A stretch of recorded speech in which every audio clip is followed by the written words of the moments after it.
Nuevo a todos, en primer lugar, mi agradecimiento. Presentación, por si acaso alguien no lo ve desde atrás. Mi nombre es Isidro Catela, soy profesor de Humanidades y de Comunicación en la Universidad Francisco de Vitoria, universidad hermana de esta casa.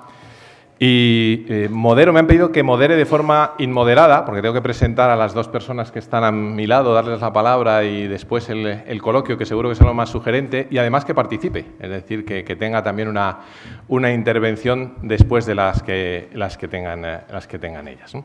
Bueno, como veis en el programa, concluimos la jornada de hoy con una mesa redonda que lleva por título Intelectuales, cultura y medios, y se nos hace una pregunta para el diagnóstico: ¿cómo lo estamos haciendo?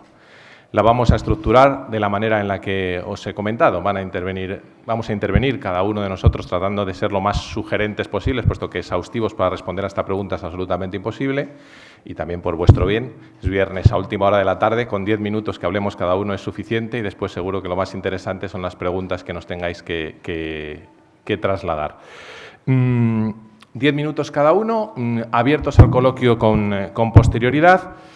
Os presento a la primera interviniente. Hemos decidido que los dos que venimos del mundo del periodismo vamos a hacer un sándwich con Irene. Vamos a dejar a Irene, que es de formación jurídica, que le es muy familiar el mundo de la comunicación, pero en principio su currículum es ajeno. Ella viene del mundo jurídico. Presento en primer lugar, por lo tanto, a mi derecha a Rebeca Argudo. Rebeca, bienvenida, buenas tardes. Sí, Rebeca es periodista, colabora con diversos medios de comunicación, actualmente escribe en La Razón y en The Objective sobre un montón de temas. Ya sabéis que los periodistas manejamos un océano, luego es verdad que de poca profundidad en general, pero sin meterme con Rebeca ni conmigo, pero se nos pide que abarquemos muchos temas. Ella habla, y lo hace muy bien, sobre política, actualidad, cultura, opinión. Recientemente, el año pasado, fue distinguida con el premio Pop-Eye de periodismo. Ha prologado la edición en español del libro La libertad de expresión y por qué es tan importante, de Andrew Doyle, y en septiembre publica su primera novela. Tiene conmigo y con tantos otros que nos dedicamos a la comunicación El vicio, aunque hablando en un congreso de virtud de vicios, pero el buen vicio clásico de la escritura y de la literatura.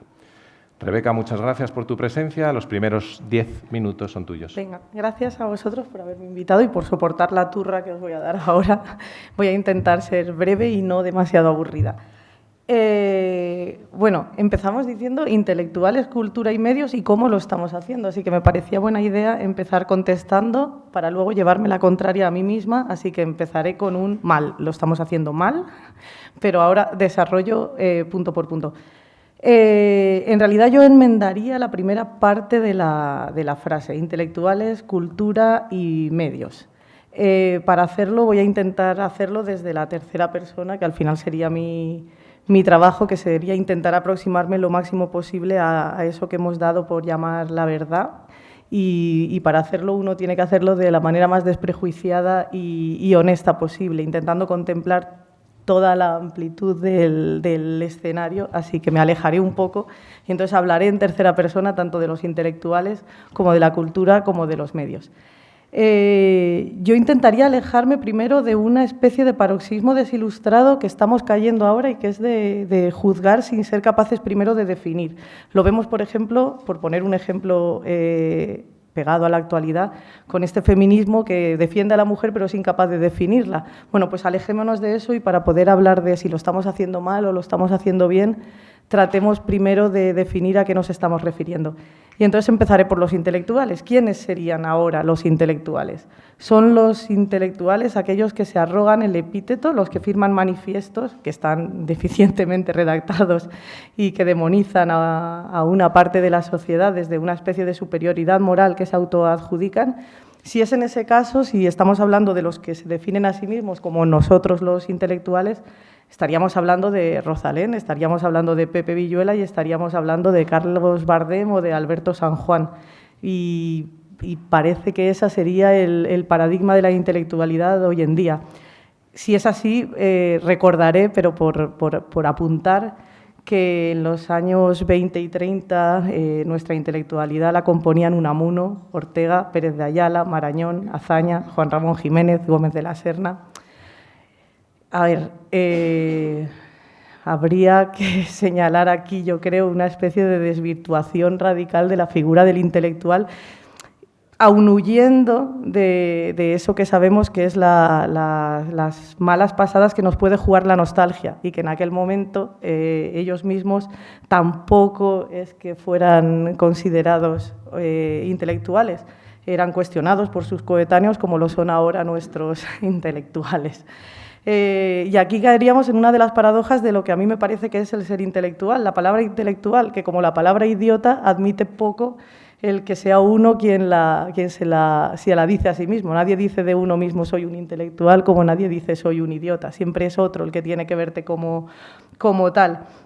Voy a citaros a David Jiménez Torres, y lo voy a hacer literal, así que lo leeré en lugar de hacerlo de memoria. David Jiménez Torres se refiere a esta palabra como la palabra ambigua, y así es como ha titulado a su libro recientemente publicado y que os recomiendo a todos si no lo habéis leído ya. Él dice: lo que decimos sobre los intelectuales dice más sobre nosotros mismos que sobre los propios intelectuales. Es una palabra irreductiblemente polisémica. No ha habido manera en 130 años de acotarla hacia un significado de consenso. En sentido sociológico, el intelectual sería alguien cuyo trabajo tiene que ver con el conocimiento. En un sentido subjetivo, se trataría más de una actitud vital, alguien que se interesa por el conocimiento independientemente de su trabajo o de su relevancia. Y la idea que creo utilizamos muchos, lo cree David y lo creo yo también, la idea que creemos muchos, me he quedado aquí, sería la de... la que creo, utilizamos muchos, es la de alguien que tiene reconocimiento en algún campo, generalmente de letras, filosofía, literatura, pero que lo trasciende para hablar de cuestiones de interés general a un público que no es únicamente el de ese ámbito. Si nos quedáramos con esta definición, que yo creo que es la que más se ajusta al concepto de intelectual que podemos compartir por partir de un código que tengamos en común todos, no estaríamos hablando, obviamente, de Carlos Bardem ni de Pepe Villuela. Estaríamos hablando de gente quizá como Félix Ovejero, como Francesc de Carreras, como Félix de Azúa o como Fernando Savater. Y entonces, en este caso, no recaería tanto la responsabilidad de estar haciéndolo mal sobre los intelectuales, sino sobre nosotros, como sociedad y como consumidores de información y de opinión y del trabajo epistemológico de los otros, los que estaríamos fallando. Así que me enmiendo el principio y no lo están haciendo mal los intelectuales, sino que lo estamos haciendo mal nosotros individualmente a la hora de seleccionar a quién escuchamos, a quién seguimos y a quién le damos esa autoridad intelectual. Ahora pasaría a la cultura. Y entonces, ¿qué sería la cultura? ¿Cuál es el mundo de la cultura? ¿Serían los escritores, los músicos, los actores, los pintores? ¿Serían Rosalén? ¿Sería Carlos Bardem? ¿Sería Pepe Villuela otra vez? La segunda acepción de cultura, según la RAE, es el conjunto de conocimientos que permite a alguien desarrollar su juicio crítico. Yo quiero aquí ahora citar al filósofo Manuel Ruiz Zamora, que es un estudioso de la ideología asociada a la estética y a la literatura. Y él señala que desde los años 30 del siglo pasado y a partir de la figura, que es fascinante y es siniestra, de Willy Münzenberg, se comprende desde la izquierda la importancia política de sojuzgar a los intelectuales, tal y como hoy en día han comprendido qué se debe hacer con esas minorías identitarias. Y a partir de la caída del muro de Berlín y de la desbandada de intelectuales que se produce desde entonces, la izquierda se va quedando sin verdaderos profesionales del pensamiento, con un conocimiento exhaustivo de filosofía, de teoría política o de historia. Con esto tiene que resignarse a designar con el término de intelectual a personajes más o menos mediáticos del mundo de la cultura, entre comillas, sin ninguna formación reconocida, cuyo único valor sería precisamente ponerse ciegamente al servicio de una ideología. Esta simbiosis al final es bastante productiva y es la que nos llevaría a que un cómico, un literato, un artista, se preste a servir de caja de resonancia de unas creencias a cambio de ser retribuido con una consideración que su calidad intelectual no le otorgaría de otra manera. Andrés Trapiello resume toda esta teoría que Manuel Ruiz Zamora desarrolla, lo resume con una frase que para mí es muy ilustrativa y que sería en la cultura, fuera de la izquierda, se pasa mucho más frío. Entonces, la pregunta es, de nuevo, ¿se está haciendo mal entonces desde la cultura? No, no se está haciendo mal. Los unos siguen haciendo lo que deben, que es seguir reflexionando, seguir intentando llegar a nosotros, y los otros simplemente están haciendo caso, como quien dice, a sus intereses. luego vuelve a caer de nuevo sobre nosotros nuestra responsabilidad, que es quién es el representante en el mundo de la cultura. Estamos eligiendo muy mal a nuestros ídolos, por decirlo de alguna manera. Y ahora llegaríamos a la parte que para mí es un poco más complicada, que es la de los medios. Los medios duelen. Los medios tradicionales no cuentan con la influencia de antaño, o sea que no lo estamos haciendo mal, porque es que aunque quisiéramos hacerlo mal, no podríamos. La industria de los medios tradicionales no ha sido capaz de adaptarse al nuevo paradigma, así como otras industrias, como otras disciplinas sí han sido capaces de hacerlo. Pienso, por ejemplo, en la música y cómo ha sido capaz de incorporar a su manera de funcionar, de producir, de llegar al público con las nuevas tecnologías, con las redes sociales, con el acceso de todos a toda la información y también a emitirla. Los medios tradicionales no lo han hecho. Ahora mismo los directores de los periódicos ya no tumban gobiernos y los columnistas no creamos opinión. O sea, valemos cada uno de nosotros lo que vale nuestro último artículo. O sea, si el último artículo es malo, nosotros hoy somos malos y solo podemos confiar en remontar mañana. La firma ya no es a futuro. Los medios tradicionales han sufrido ese golpe de la irrupción de las nuevas tecnologías y, al contrario de esas otras disciplinas, no han encontrado todavía esa fórmula. Y en su afán por seguir teniendo influencia en el debate público, por marcar la agenda de la actualidad en un mundo en el que el más y el que menos tiene toda la posibilidad ahora mismo de ser tanto receptor como emisor, han confundido lo que sería llevar los diarios a las redes para seguir contando con ese público, y lo que han hecho es llevar las redes a los diarios, llenando las redacciones de gente con seguidores, pero con muy poca idea de cosas como sería la ética periodística o los valores democráticos. Parafraseo ahora a Arcadia Espada. Los medios se han convertido en el furgón escoba que ha ido recogiendo a los fracasados en otras disciplinas, ligeramente alfabetizados, y ese amateurismo, ese recibir un aplauso entusiasta del que busca la palmada en la espalda y no el dato, la razón, la explicación precisa o la refutación argumentada, nos ha llevado a precarizar el trabajo y a profesionalizar el activismo, porque lo que se busca el público poco exigente es, al fin y al cabo, esa cámara de eco que le reafirme en sus convicciones. ¿Estamos haciendo algo mal? Pues tratar de competir con quien no es nuestra competencia natural. El que lee el periódico no busca información, busca datos, busca argumentos, busca una opinión documentada, busca una reflexión, busca a alguien en que confiar. Y yo creo que debemos de buscar la fórmula que nos permita sobrevivir, pero que también le dé al consumidor de información la satisfacción de que ser riguroso y exigente, de que no conformarte con la cámara de eco autocomplaciente y cómoda, no contribuye a apuntalar esa profesionalización del activismo. ¿Somos, por lo tanto, responsables? No. Nosotros, como consumidores, de nuevo me llevo la contraria a mí mismo, somos nosotros, como consumidores de información, los que deberíamos exigir a los medios serios que sigan siendo serios, que no caigan en la superficialidad de las redes, en la superficialidad del TikTok de moda, de todas estas cosas. Yo ya no sé ni cuál es el de moda últimamente, o sea que seguro que el que diga va a ser viejuno. Pero esto me lleva a pensar en la polarización. ¿Somos entonces los medios? Somos, lo digo en primera persona, pero no me siento muy así. ¿Somos responsables los medios? ¿Somos responsables la cultura? ¿Somos los intelectuales? ¿Quién es responsable de la polarización? En realidad yo es que creo que utilizamos mal la palabra polarización. No le veo la parte negativa a la polarización.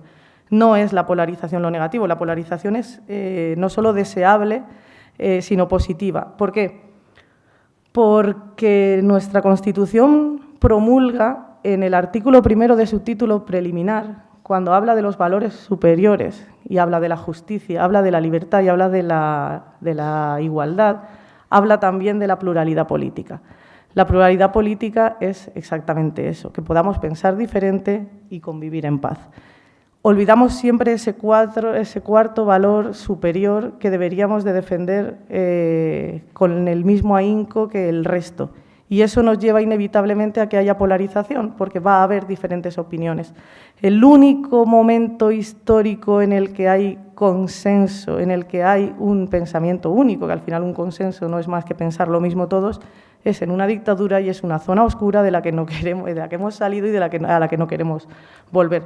Por lo tanto, de lo que deberíamos huir no es tanto de esa polaridad que es deseable y que desde el respeto, y ahora os cuento una anécdota que me parece muy interesante, sino de la crispación y de las posturas irreconciliables. Recordemos que hay que respetar las ideas de los demás, es tan importante como que respeten las nuestras, y ahí está el verdadero ejercicio de tolerancia, y creo que es ahí donde deberíamos de poner todo nuestro esfuerzo, no tanto en convencer, sino en argumentar y en respetar el resto de las opiniones.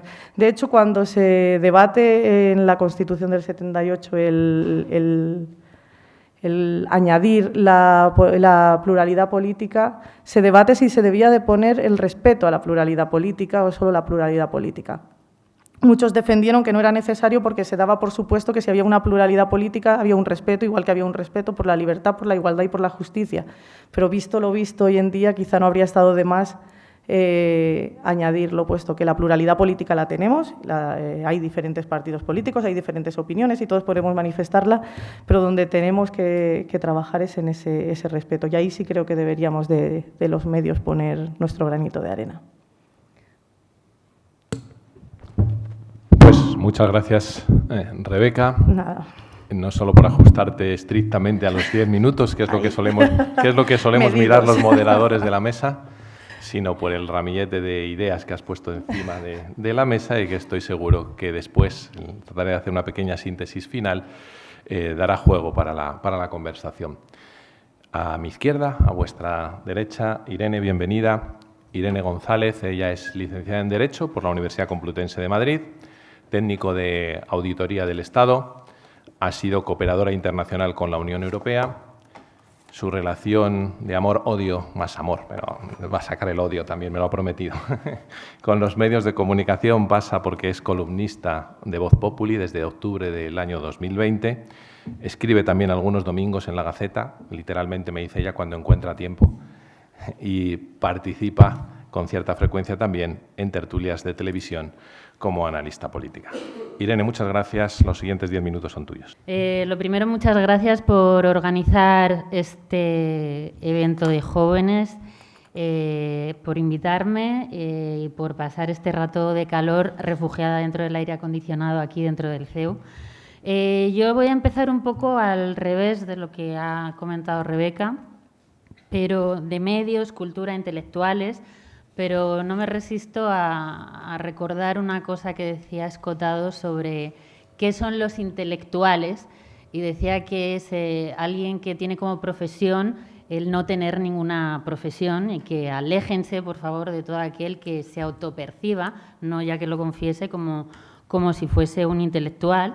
Y viniendo para acá pensaba, con el calor que hace, creo que un poco intelectual sois vosotros que estáis aquí a estas horas, un 30 de junio con el calor que hace, así que sois un poco culpables de querer saber más, de preguntaros cosas y de participar dentro de lo que es la conversación pública.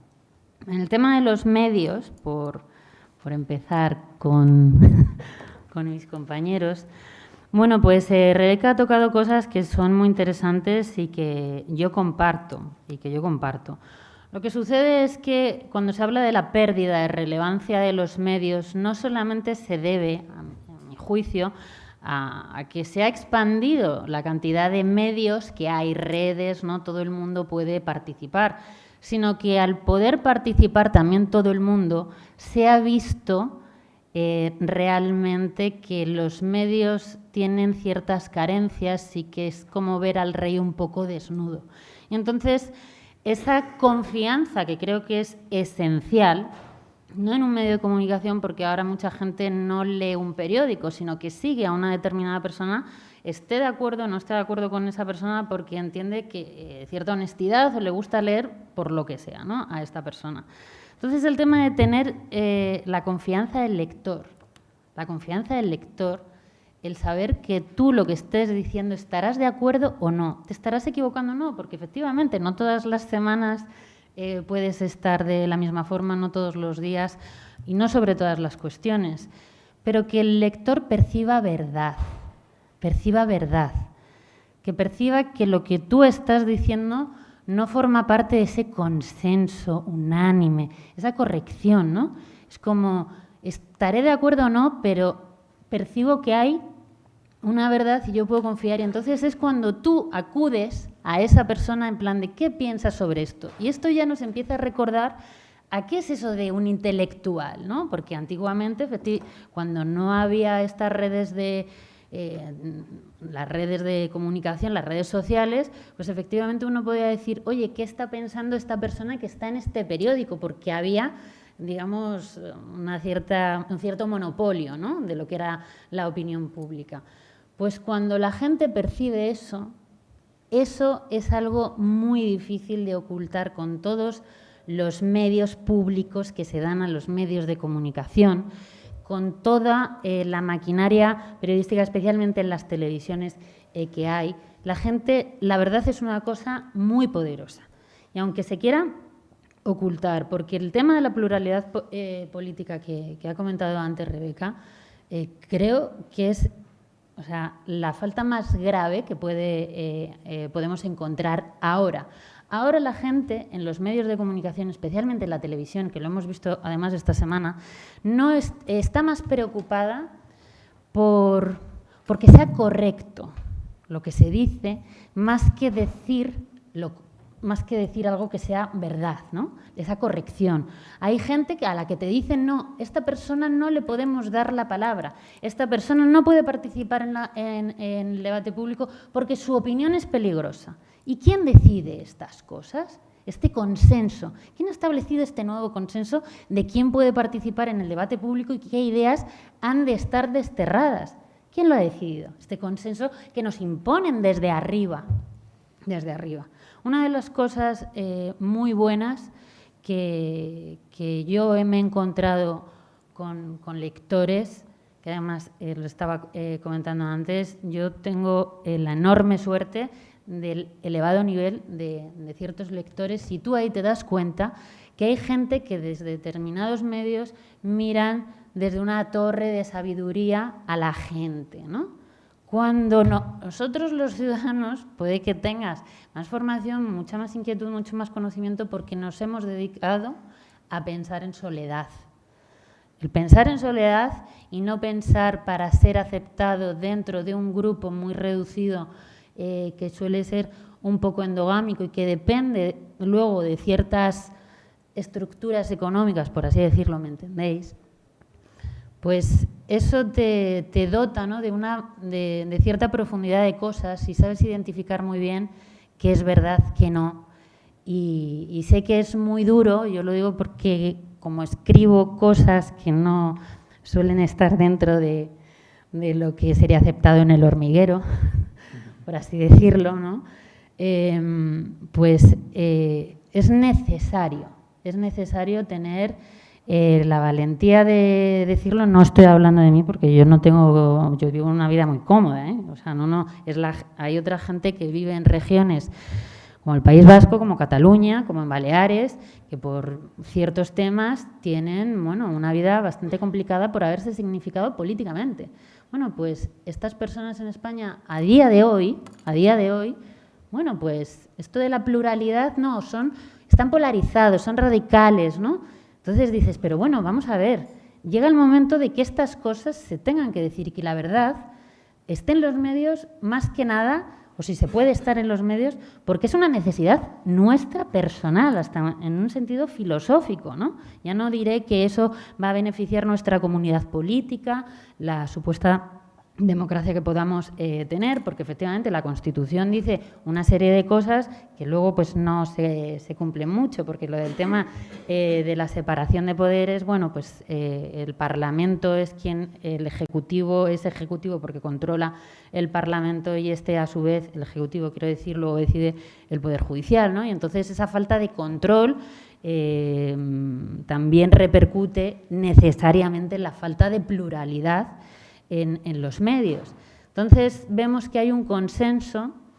Yo no es que no me gusten los consensos, a mí me gusta mucho llegar a acuerdos, escuchar a personas que quiero realmente entender, porque estas personas rechazan ciertas ideas que llaman ultras, que llaman radicales. Bueno, ultra es si eres católico, todo lo más no es ultra. Esto ya por determinar ciertos conceptos. Entonces, el tema de los consensos o el tema de ser ya un intelectual o lo que sea, o vosotros, porque yo creo que ser un intelectual, para entendernos un poco, es una persona que está realmente interesada en la verdad y en ser consciente del entorno político en el que vive, que para mí esa es la mayor prueba de civilización. O sea, una persona que está y os dice, no, a mí no me interesa la política, es una persona para mí salvaje. O sea, está por civilizar, ¿no?, esta persona. Porque, o sea, la política afecta absolutamente a todas las facetas de tu vida y tú tienes que estar armado personalmente para poderte proteger. Porque medios, cultura, intelectuales, al final es un poder, ¿no? Es un poder y tú como ciudadano tienes que ser una persona que participe lo que uno quiera dentro de lo que es el debate público o que esté perfectamente protegido cuando alguien quiera venir a invadir tu zona de confort y decir que, oye, tú no puedes pensar eso porque eso es ultra, porque eso es radical y porque vamos a una posición intermedia. ¿Qué es una posición intermedia entre la vileza y lo que no es? O sea, ¿qué es una posición intermedia realmente entre una postura que tiene Bildu? Lo digo por no pasarme los 10 minutos, que quizá me vaya un poquito a los 11, no te preocupes más. O sea, ¿qué posición intermedia tengo que tener yo con ciertas cosas? Hemos abandonado los valores, te dicen muchas veces en los medios con una carga, ¿no?, de intelectualidad, te dicen, hombre, pero es que estás haciendo un juicio moral. Por supuesto, ¿no?, hablando de temas políticos como puede ser la prostitución, el aborto, lo que sea, cada uno puede tener una opinión, pero ¿por qué el hecho de tener una opinión moral ha de estar desterrada de la conformación de opiniones? ¿Por qué? ¿Quién ha decidido eso? Que los valores individuales y de la comunidad no tienen que estar presentes, tiene que estar todo, no tiene que haber valores para que todo el mundo esté. Entonces, ¿quién está? A diferencia de la economía, el mundo de la política, el mundo de la cultura, sí que es un juego de suma cero. Si tú no ocupas un espacio, sí que va a venir alguien a ocuparlo.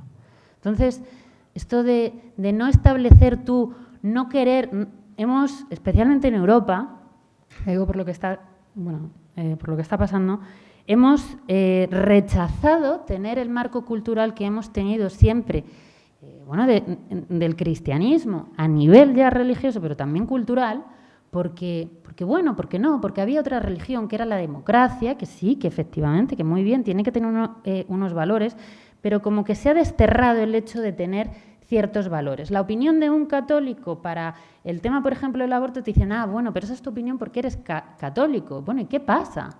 ¿Por qué de repente tú pertenecer a un colectivo, tu opinión es rechazada? Sin embargo, si eres una persona que pertenece al colectivo LGTBI, el resto ya no puede opinar.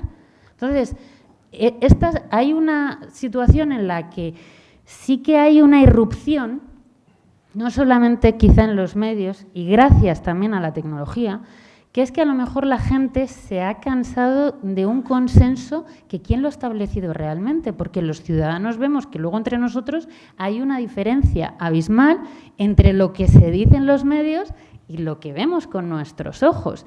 Entonces la gente en esa búsqueda filosófica y personal de la verdad, eso engancha, la verdad engancha. Y la honestidad, insisto, porque una persona puede ser de izquierdas, de derechas, de lo que sea, y puede defender lo que sea, pero que sepa que te está diciendo esto. No sé si me estoy alargando un poco. Sí. Me quedan ¿cuántos? 3 minutos. ¿Con quién no me he metido de momento?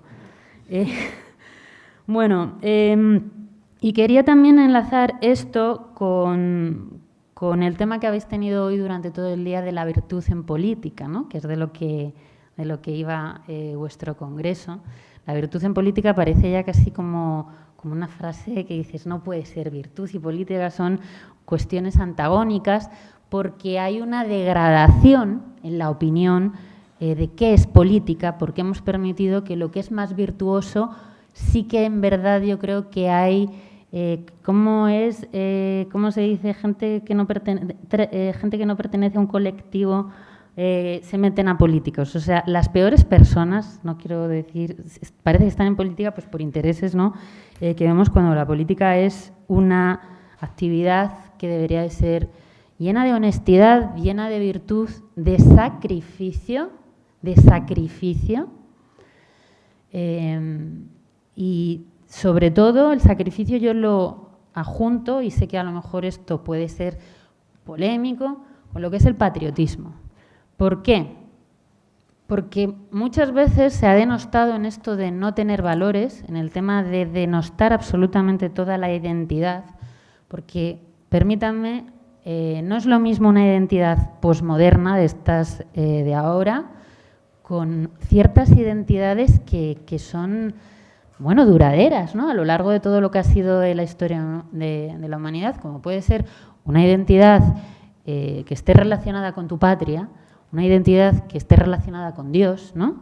Quien crea en Dios, ¿no? Que no tiene por qué, pero cuando tú sí que realmente buscas el beneficio porque te sientes realmente, tienes esa identidad, hombre, pues es más difícil luego a la hora de tomar decisiones que puedas ser comprado, no, o que las tomes en beneficio. Te puedes equivocar. Lo mismo vuelvo a la opinión, a los medios de comunicación. Tú te puedes equivocar, puedes no estar de acuerdo con lo que está diciendo una persona, pero te gusta escuchar que sea por lo menos honesta esa persona, esa opinión.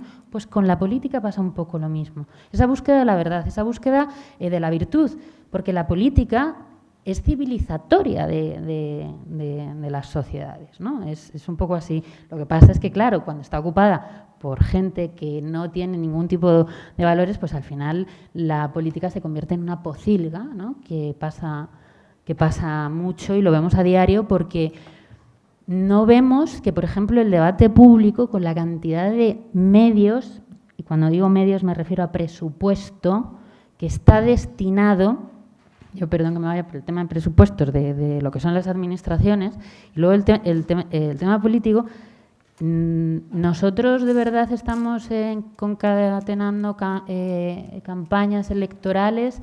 ¿Qué reflexiones sobre qué valores, sobre qué tipo de comunidad queremos tener, sobre qué sociedad política queremos tener? ¿Se están realmente haciendo este tipo de discursos o solamente es en plan que si se pone una bandera de arcoíris o no, quiénes son víctimas, a demonizar, a sacar a la gente? Es una estafa absoluta. Es una estafa absoluta para que al final tú como ciudadano, que al final tú eres el intelectual, o sea, el ciudadano es el que tiene que pensar por sí mismo, el que tiene que ser consciente del entorno en el que vive, pues que no, tú a esto no te dediques a pensar, no te dediques al conocimiento, déjame a mí el negocio ¿no? No lo permitáis, sed militantes en esto. Y ya me he pasado los 3 minutos, sí, lo siento. Bueno, por lo de la virtud en política, buscad la virtud, quien busque también la virtud, y no solamente en política, sino en medios, y no me excedo más. Muchas gracias. Muchas gracias, Irene. Te has ido a 15, pero como nos habíamos ajustado, voy a resumir. Voy a tratar de ser lo más breve posible para dejar tiempo a vuestras preguntas, al coloquio posterior, y que estemos a las 9:10 en el cóctel que nos han prometido. Soy consciente de que lo único que os separa del cóctel soy yo, o sea, con lo cual esto es muy importante en este momento, ¿no? Voy para empezar a no hacer ningún tipo de síntesis de lo que han dicho mis compañeras, que está muy claro. Me siento, por otra parte, en la primera presentación un poco como el presidente Sánchez entrevistando al ministro. Me tengo que presentar a mí mismo, tengo que hablar de mí mismo y en un contexto de intelectualidad, con lo cual ya ha quedado bastante claro que es algo que no se debe hacer. Diré simplemente, para los que no me conozcáis demasiado, que llevo 27 años, empecé muy joven, no echéis las cuentas, dedicado a la docencia en comunicación y humanidades, a pensar la comunicación en diversas universidades, tanto de España como de fuera. Así que voy a tratar de dar una visión complementaria de la cantidad de alumnos que pasan por nuestras manos, que quieren ser periodistas y que siguen siendo muchos, demasiados quizá. Que no hagáis periodismo, quiere decir Irene. Aparte de eso, no he dejado de colaborar nunca con medios de comunicación, actualmente con Televisión Española, con la cadena COPE, eventualmente cuando tengo tiempo como Irene, con el diario El Mundo y el diario El Debate, entre otros. Bueno, en redes, @IsidroCatela para lo que necesitéis, ¿no? Voy a plantear de forma complementaria en mis 9 minutos 2 vicios en terminología clásica del mundo de la comunicación y de los propios comunicadores, en diálogo con la cultura y con la propuesta de virtud, y 2 desafíos para tratar de ver no solo la luz al final del túnel, sino ya aquí mismo, durante el túnel, ¿no? Poner un poco de esperanza, que soy consciente de que no es nada fácil. Y voy a partir también, tratando de forma complementaria, antes de los 2 vicios que van a ser señalados y los dos desafíos, de decir una palabra sobre el intelectual. ¿Quién es el intelectual? Por supuesto, en tercera persona. Bueno, el intelectual, uno de los paradigmas de intelectual para mí en el siglo XX es Julián Marías, que preguntaba constantemente a la gente que tenía delante, empezando por sus hijos, ¿y qué más? ¿Y qué más? Un intelectual es una persona que constantemente, como el tábano, como la mosca cojonera, como le decían a Sócrates en Atenas, pica. Bueno, ¿y qué más? ¿Y qué más? A mis alumnos ya este año ya les he puesto ejercicios con inteligencia artificial para que me hagan el trabajo con inteligencia artificial, y cuando traen la inteligencia artificial, el trabajo hecho, les digo, ¿y qué más? Y ahora lo genuinamente humano. Ahora, ¿cómo lo mejoramos? Ahora, ¿cómo mostramos que la inteligencia humana, lo genuinamente humano que incluye lo artificial, va a aportar verdaderamente ese valor diferencial del que tanto se habla? Por lo tanto, el intelectual, por supuesto, tiene que ser humilde sabiendo que sabe poco, que cuanto más sabe, más le queda por saber, ¿no? Y que esa humildad le lleva a preguntarse y a preguntar a los demás, ¿y qué más?, de forma constante, ¿no? Es una persona, pobres periodistas de nosotros, de pensamiento profundo, que decíamos antes. Necesitamos, ante tanta superficialidad, pensamiento profundo y razonamiento intensivo. Quizás por eso Irene nos está recomendando facultades de ciencias de la información o de comunicación, pero bueno, las hay de todo tipo, y la del CEU, la Francisco de Vitoria, está muy bien. Además de pensamiento profundo, razonamiento intensivo y humildad, a la que volveré y cierro enseguida, en el siglo XXI, en el año 2023, el intelectual tiene que divulgar, tiene que ser capaz de divulgar, porque no hay nada peor en un intelectual, y más de nuestro tiempo, agravante en nuestro tiempo, que cuenta con más palabras de las que son necesarias aquello que sabe. Y espanta directamente, porque hay que aprovechar también lo bueno que tiene la cultura del fragmento, los 140 caracteres, para desde ahí al menos hacer una captación inicial y seguir profundizando, no quedarnos ahí. Por eso tiene que divulgar sin convertirse en un bufón del hormiguero, y el equilibrio es difícil. Claro, porque el intelectual, yo entiendo que en su Sagrado Castillo le planteen ir al hormiguero, si es que el hormiguero se planteara llevar intelectuales, y puede caer en la bufonada directamente. Y por último, para cerrar estas primeras pinceladas del intelectual, vuelvo al principio, porque no deja de tener una necesaria dimensión moral. Es decir, no somos compartimentos estancos. Es decir, el intelectual es un influencer, pero es un referente de vida lograda. ¿A qué estamos jugando? Es decir, esto de hasta el propio presidente o el otro que no es presidente, me da exactamente igual, sabe la importancia que tiene la mentira y la verdad, si no, no se ocuparía de definirla. Y un intelectual no puede ser una persona que constantemente diga que está cabalgando contradicciones, porque eso no significa que la nuestra no sea una libertad herida y que no fallemos como todos y tengamos que levantarnos. Pero claro, o hay una cierta ejemplaridad pública, moral, o no hay intelectualidad posible, porque entonces el referente de la persona que me dice que no hay que comer chocolate, como decíamos antes tomando algo, tiene los morros de chocolate, se lo acaba de comer él. Entonces, claro, si tú me estás diciendo aquello que tengo que hacer y tú no lo haces, bueno, intelectual en sentido amplio, y que tiene que ver esto con el periodismo, lo aterrizamos con los medios de comunicación. El diagnóstico está hecho y no voy a ahondar en ello, simplemente os cuento brevísimamente una anécdota de este año en clase. El diagnóstico de la irrelevancia de los medios tradicionales y de cómo somos también nosotros conscientes de que escribimos y hablamos para una inmensa minoría, que decía en el verso famoso de Juan Ramón Jiménez, que fue eslogan de la 2 durante muchos años, de la 2 de Televisión Española, para una inmensa minoría en el mejor de los casos, porque somos absolutamente irrelevantes, poco incidentes, y yo este año no es que yo ya esperaba en esa clase explicar quién era Julián Marías, pero no esperaba en tercero de periodismo tener que explicar qué es una tercera de ABC, qué es el ABC y qué es la tercera. Y las dos cosas suceden.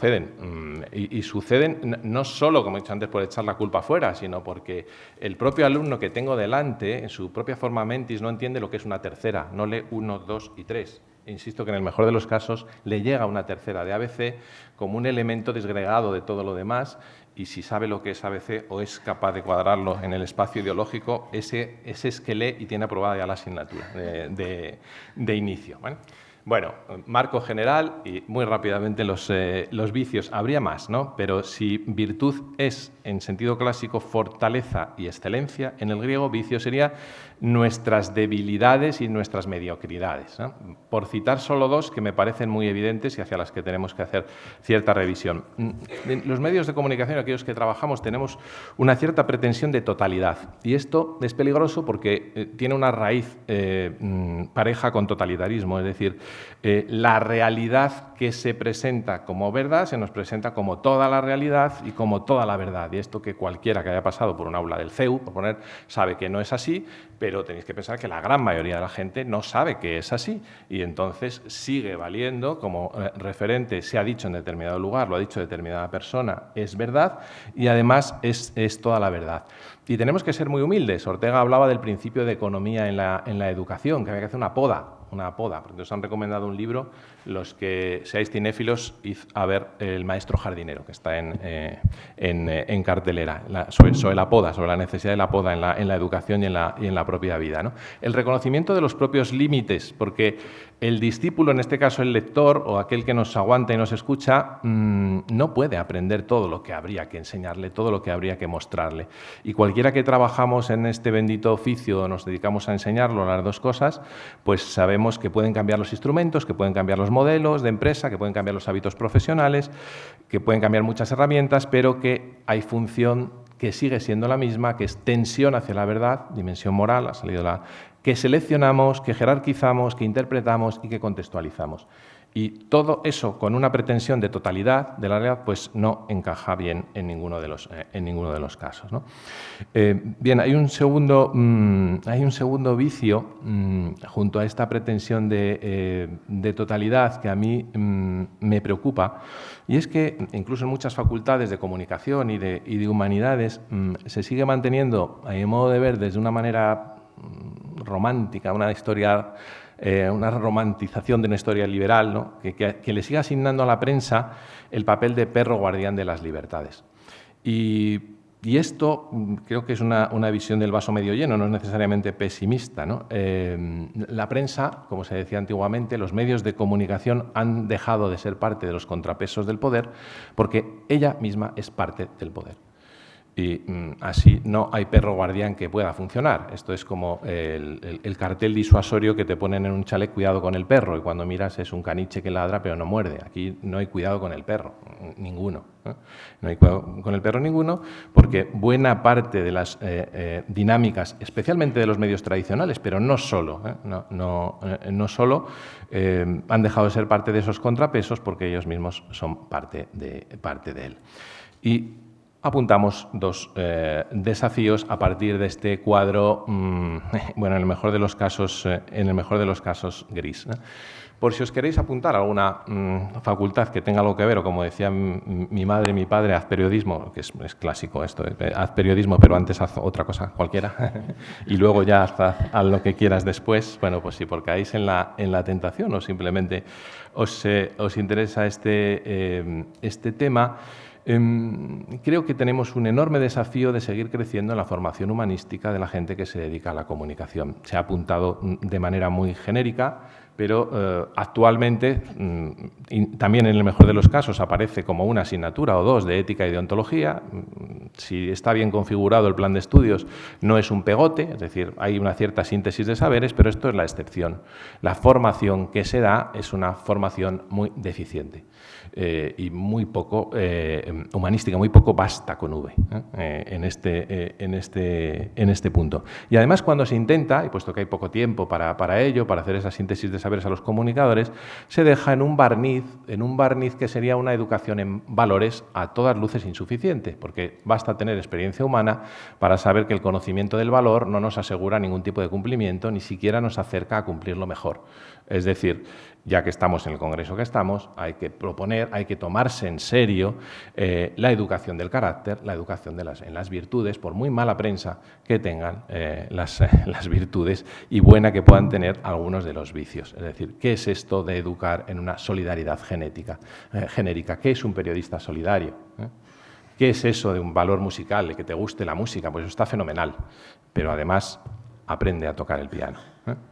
Además, mójate en el barro, y no estoy diciendo que se manchen la toga del camino, como algunos jueces. ¿Qué es esto de educar en valores? ¿Y a dónde nos ha llevado? Hagamos un ejercicio crítico también a los propios profesionales de la comunicación dentro de universidades, muchas de ellas de inspiración católica. Esta formación humanística nos tiene que llevar a, concluyo, en tiempos donde curiosamente se nos invita a profundizar en lo transhumanismo, a ir más allá. Mi propuesta es no a lo que cambia, sino a lo que permanece. Paradoja cruel esta, que se nos invita a ir más allá y olvida el más adentro.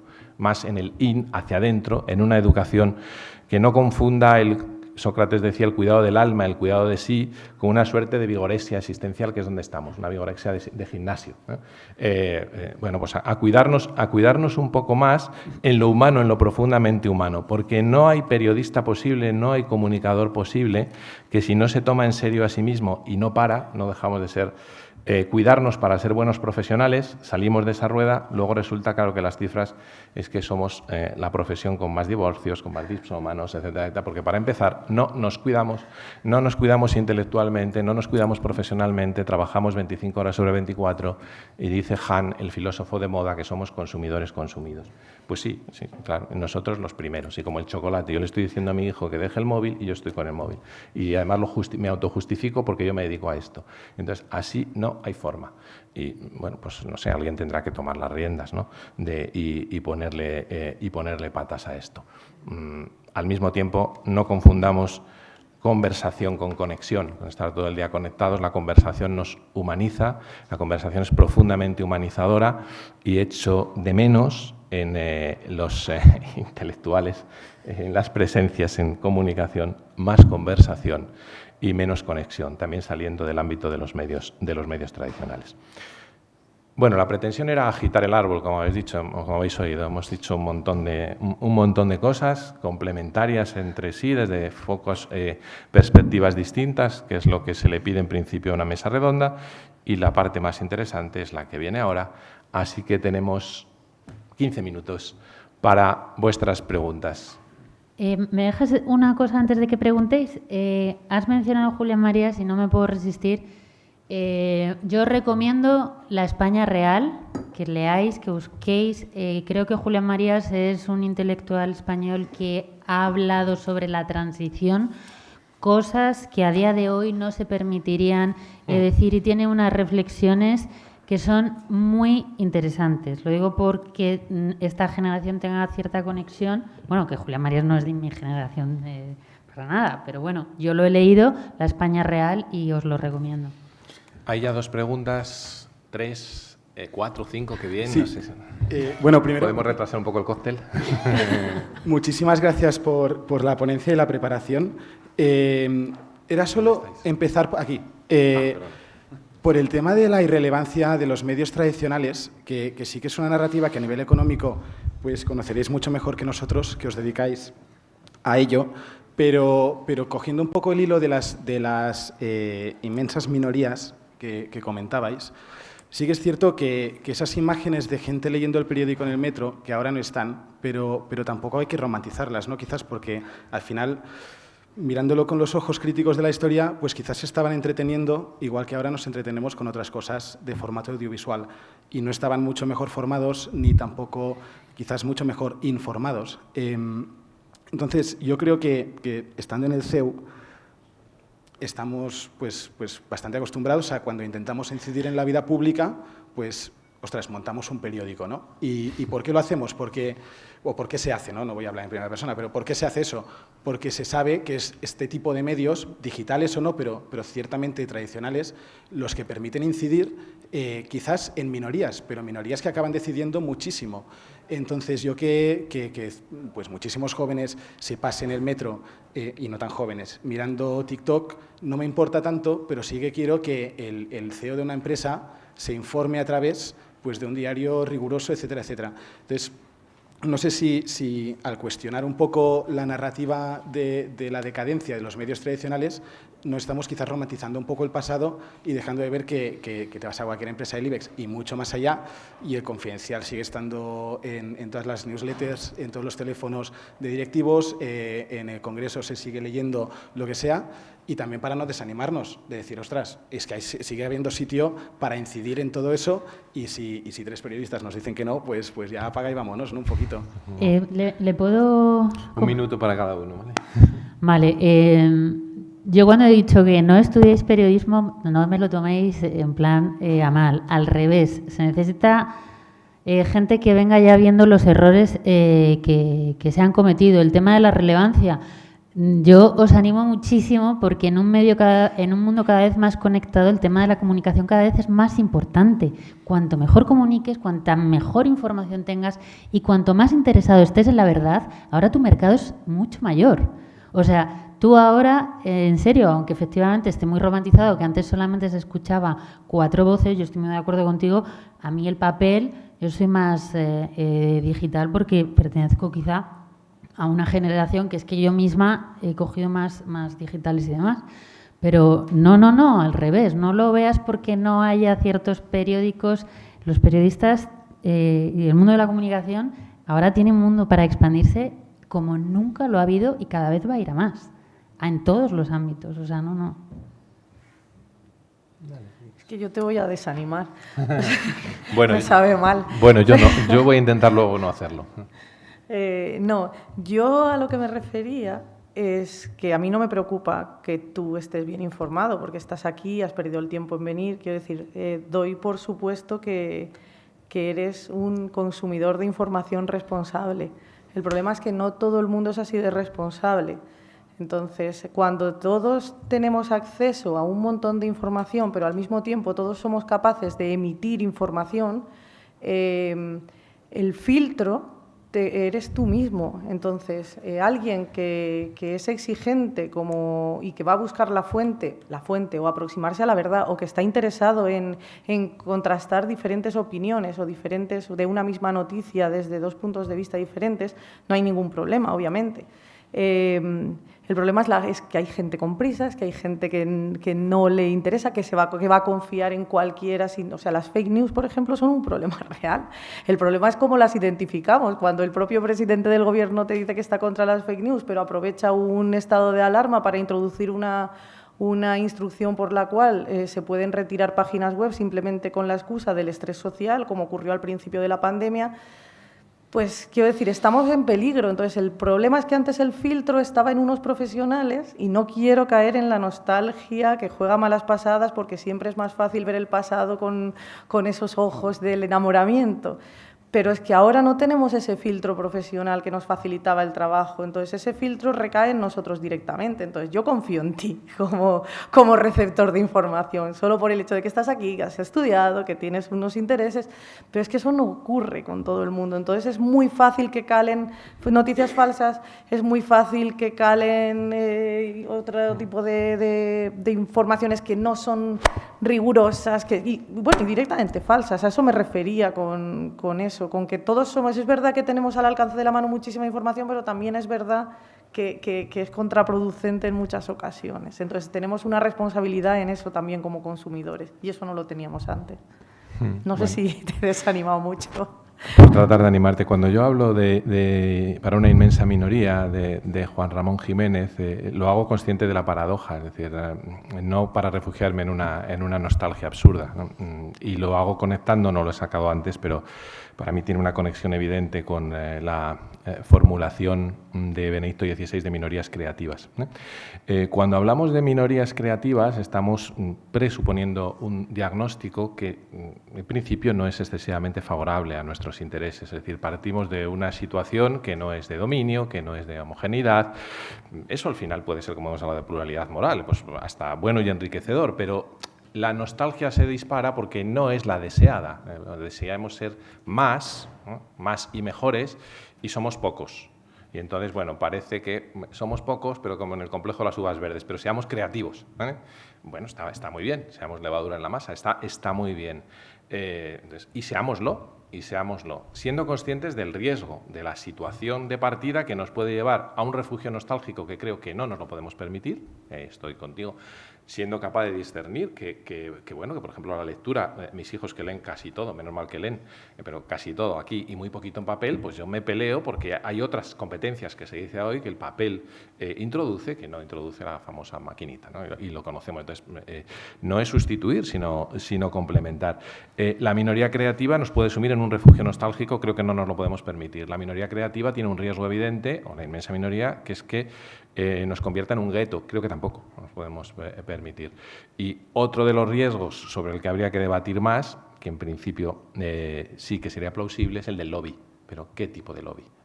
¿Qué tipo de lobby para influir y ser relevantes? Pero cuando hacemos el dibujo ya hay presupuestos, como en las preguntas, ¿no? Ya estamos presuponiendo que bien seamos creativos, pero somos minoritarios, ¿no? Micrófono, no sé quién lo tiene, si lo habéis pasado, porque ahora hay como... Lo tengo yo. Gracias. Ahora hay como 7 o 8. Vamos. Bueno, pues primero muchas gracias por el coloquio. Mi pregunta es, efectivamente recae sobre nosotros la responsabilidad de elegir, porque debemos elegir y elegir bien, porque aquellas personas son los que nos influencian. Pero, y esto es un problema, que no elegimos bien o que no sabemos elegir. Entonces, sin embargo, la raíz de este problema está antes, es a qué nos atenemos para elegir. O sea, ¿cómo podemos elegir a quien nos influya cuando muchas veces no tenemos idea de la verdad? ¿Cómo desarrollar un pensamiento crítico? Porque, como bien decía Irene González antes, muchas veces nos guiamos antes por lo que percibimos verdadero antes que por la verdad. Entonces, mi pregunta realmente es, ¿qué podemos hacer para enseñar a elegir? Bueno, en mi caso, para aprender, ¿no? Y cómo desarrollar ese pensamiento crítico. Muchas gracias. A ver, yo no me atrevo a dar consejos, pero me voy a lanzar. Yo, para empezar, creo que nos estamos acostumbrando demasiado a consumir la opinión y prescindir de la información. La opinión está muy bien confiar, o sea, a mí me encanta hacer opinión y me encanta leer opinión, pero la opinión no es la información, la opinión es, como su propio nombre indica, esa opinión. Entonces, yo lo que recomiendo, ahora sí a bote pronto, sería sobre todo que para informarte del tema que decidas, obviamente no vas a decidir o informarte de todo, yo trataría de contrastar toda la información. El dicho que siempre se ha dicho de que el trabajo del periodista no es decir si dicen que llueve o si dicen que no llueve, sino salir a ver si está lloviendo. Pues un poco eso. Si has leído una información, contrástala. Ahora mismo tenemos al alcance. Antes comprar periódicos costaba un dineral todos. Ahora los tenéis al alcance de la mano. O sea, no leáis solo el que viene a favor de obra, el que te reafirma en tus convicciones. Lee ese, pero lee también el contrario, el que te saca de tu zona de confort, el que te hace estar incómodo, el que te hace replantearte tus convicciones, ¿sabes? El que te hace removerte en el asiento.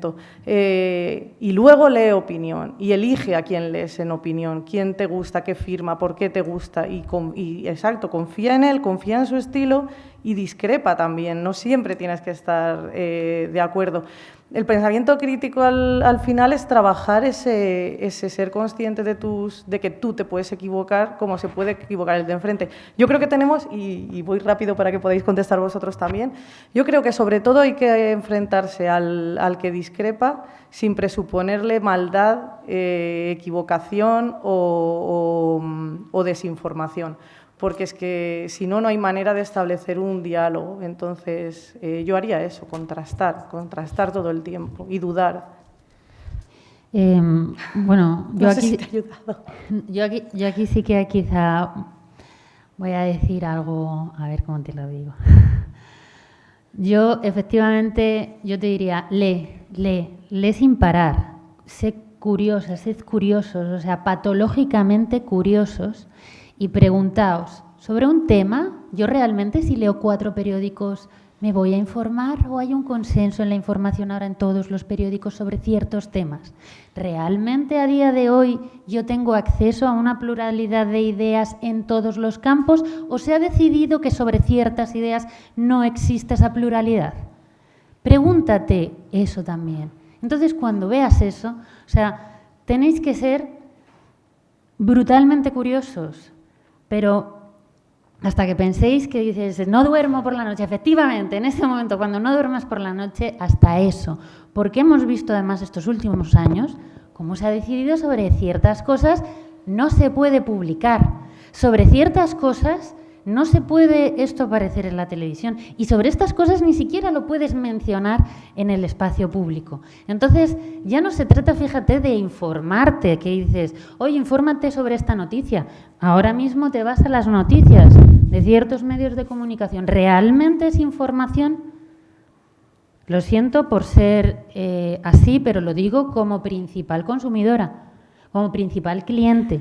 Y si esto, o sea, es un negocio que buscas un cliente, el cliente a lo mejor no está satisfecho porque ve sobre ciertas cosas que no hay esa pluralidad y que tú no te puedes informar. Entonces, cuando veas eso, vete a librerías, vete a donde sea, habla con gente rara también, o gente que te dicen que es rara, porque a lo mejor no es rara, ¿sabes?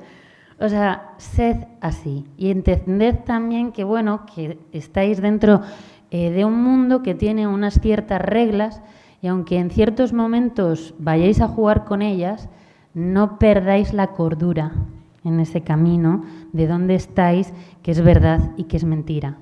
Y porque lo digan ciertos medios de comunicación muy prestigiosos, o sea, sí, efectivamente, yo lo leo todo y para mí me sirve saber efectivamente ciertas cosas, pero yo también, lo sabéis vosotros mucho, la portada de un periódico y el contenido de un periódico, el contenido de un telediario no es tanto muchas veces lo que se dice, sino el presentar la información, qué noticias se van a tratar, qué va a ser la primera plana, todas esas cosas tenéis que hacer vosotros también esa lectura. Y ahí vas a ver que hay mucha más información. Siento ser tan... pero bueno... Lo he dicho antes de otra manera, pero para elegir bien, para ser inquietos, hay que quedarnos quietos primero, para que la batalla interior de la inquietud empiece y el discernimiento sea posible, hay que parar la rueda. Es decir, si no introduces en tu vida una cierta dimensión de vida contemplativa y solo es activa, pues será muy a contracorriente, pero es que no va a ser posible. Decía Gregorio Marañón en una conferencia hace unos años en nuestra casa que una de las mejores cosas que hacía era 15 minutos, dice, si son creyentes recen a primera hora de la mañana y si no, por lo menos ordenen el día para no andar saltando de un sitio para otro, eligiendo mal de forma constante, porque es que no paran y como no, si no hay parada, no hay discernimiento posible. Y esto en un momento en el que el vértigo del que hablábamos es tal para nosotros mismos, me parece, insisto, que para esa inquietud necesaria del que va a elegir bien, tiene primero que estarse quieto. Después, una vez que hemos conseguido eso, que no es fácil, ir introduciendo esa dimensión en nuestra vida, yo tenía un profesor de pensamiento político en Salamanca que decía también muy a contracorriente hace 30 años, rodéense de gente más inteligente que ustedes. Búsquenla. Y inteligente no solo es un coeficiente, no solo es un CI, rodéense de gente más inteligente que ustedes. Y procuren, un término que empezaba a sonar con estas palabras entonces, la amistad cívica. ¿Qué es esto? La persona por encima de las ideas. Es decir, procura para elegir bien que hay que batallar y hay que dar la batalla del amor con las ideas y hay que refutar las ideas, ¿no? Pero hay que salvar a la persona, hay que salvar la relación, ¿no? Porque si no, ¿qué hago yo con mis hijos adolescentes si no salvo la relación? es imposible, pues ahí extensible para todo, para elegir bien, para poder elegir bien es fundamental luego saber de quién estamos rodeados, también de qué medios de comunicación y de qué influencers estamos rodeados, ¿no? Tenemos 10 minutos más de gracia, así que como hay 7 o 8 preguntas, venga.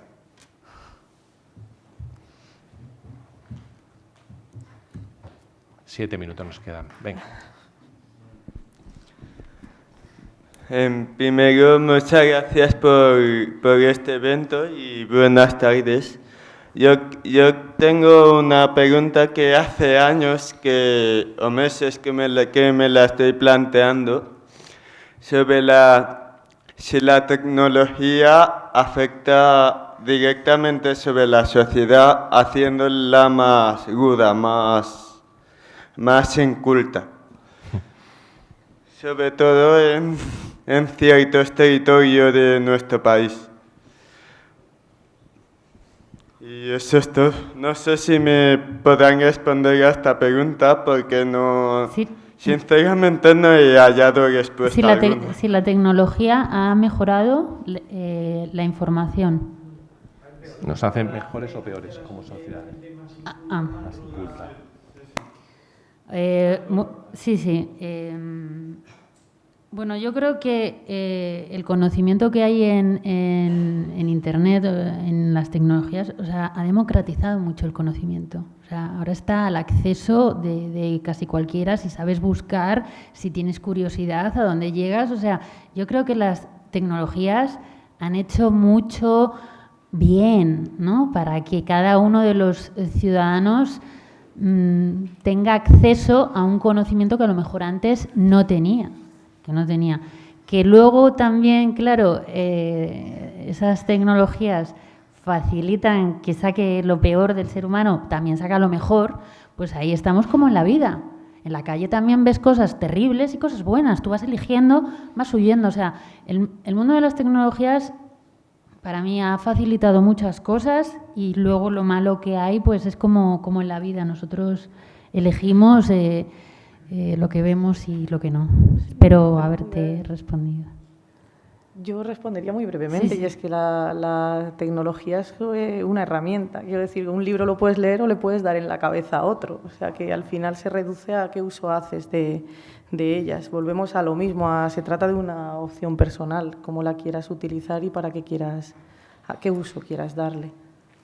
Yo no había venido a hablar de mi libro, pero ya que lo preguntas, tengo un librito que se llama Me desconecto, luego existo, que ha quedado bastante claro en alguno de los mensajes que he dicho antes, donde planteo el riesgo de ser unos nuevos luditas, los del siglo XIX que andaban quemando máquinas por ahí y convertirnos en ellos, y ser unos tecnófilos irredentos, es decir, pues nada, convertir la tecnología en un fin en sí mismo, no es un medio, pues todas las disfunciones que se pueden generar.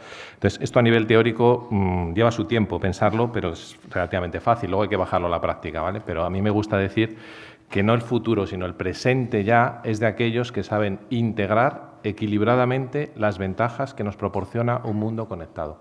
Integrar también en la propia vida y en lo de los demás equilibradamente las enormes ventajas que nos proporciona un mundo a veces hiper conectado. Hay 3 o 4 por ahí. ¿Qué tal? Buenas tardes. Gracias por la ponencia y por este congreso. Mire, yo trabajo en la COPE, trabajo en el programa de Carlos Herrera y una parte de mi función es recibir los mensajes de los oyentes.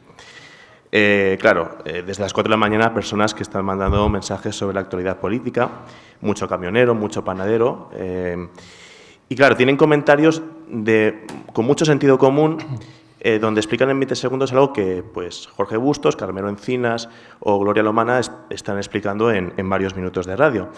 Pero yo lo que veo es que el oyente tiene al tertuliano como un referente cultural. Entonces, la pregunta es, ¿ustedes creen que los periodistas, los tertulianos, los generadores de opinión de radio, televisión, prensa escrita, caen a menudo en la tentación de perder el pulso con la calle a la hora de elaborar sus argumentos en las tertulias? Gracias. Yo no es por empezar, lo digo porque como últimamente estoy yendo a tertulias, te puedo decir mi experiencia personal, Sí, radicalmente sí. Yo cuando voy a una tertulia veo que las personas con las que comparto mesa, bueno, no solo voy, sino que también veo, ¿no? Consumo, escucho y todas esas cosas, o sea, están en un mundo que yo no percibo en el mundo real tanto, ¿no?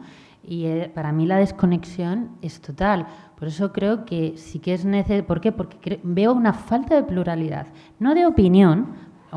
Tú puedes poner un tema en la mesa y cada uno puede opinar de lo que sea, pero sí se está hablando, digamos, de lo mismo, ¿no? En todas partes. Ese lenguaje de la calle, no hablo de las formas, sino de las ideas, porque sí que lo hay, ¿no? Que parece como que la gente de la calle no tiene ideas, solamente está en la tertulia, ¿no? El tema de las ideas cuando no es así.